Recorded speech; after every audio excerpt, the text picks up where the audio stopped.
Hawaii has long been committed to preserving its history. From its war memorial in Honolulu, honoring the 2,400 U.S. servicemen who died during the Japanese bombing of Pearl Harbor, to its acclaimed Bishop Museum that educates visitors about everything from ocean life to Hawaii's history as a world-renowned surfing mecca. Yet somehow, after so many years gone by, spanning 2 centuries, one important piece of Hawaii's history had not been documented or preserved and was essentially left for dead. A long-lost sign language for the deaf known as Hawaiian Sign Language, or HSL. A language now remembered only by a handful of aging deaf senior citizens, among an estimated 40 still alive, recently gathered at a public seminar to sound the alarm for their dying language. Well, Hawaii does have their own exclusive language. Efforts to save Hawaii Sign Language were spearheaded by deaf sign language instructor Linda Lambrecht, her parents passing it on to her, along with her life's ambition to save it. This is my dream come true. That, you know, this is something I really wanted to see. I never thought that it would happen, and that maybe I would be the last person in Hawaii who was familiar without it ever being preserved.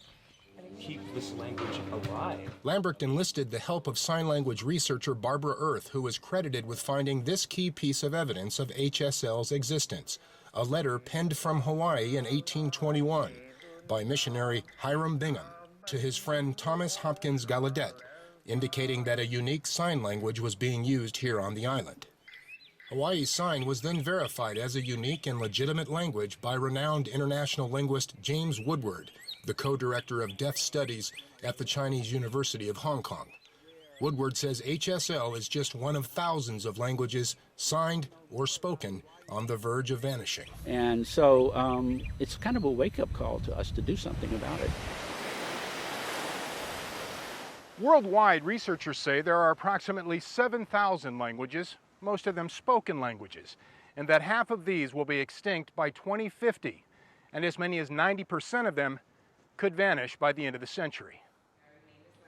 The preservation of Hawaii Sign Language, says University of Hawaii linguistics professor William O'Grady, is the preservation of historical treasure.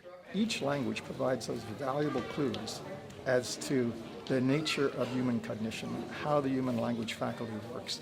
There'll never be another opportunity to study how Hawaii Sign Language works or what it tells us about human cognition if we don't take advantage of this opportunity. The same is true for so many other languages in the world as well.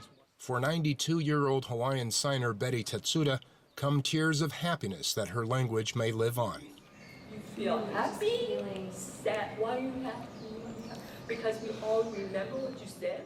Remembering a language, she says, that defines her identity and evolution. And for the woman who convinced the world Hawaii Sign Language was worth saving, Linda Lambrecht hopes her efforts inspire the preservation of other dying languages. Languages, she says, that preserve the unique histories of civilizations and reveal the common bonds societies share, something as universal, for example, as how a Hawaiian man centuries ago might have proposed marriage in Hawaii Sign Language to his bride-to-be. We've been together 2 years now. I love you. We get married? Moments like these, she says, why languages should be saved from vanishing with the tides of time.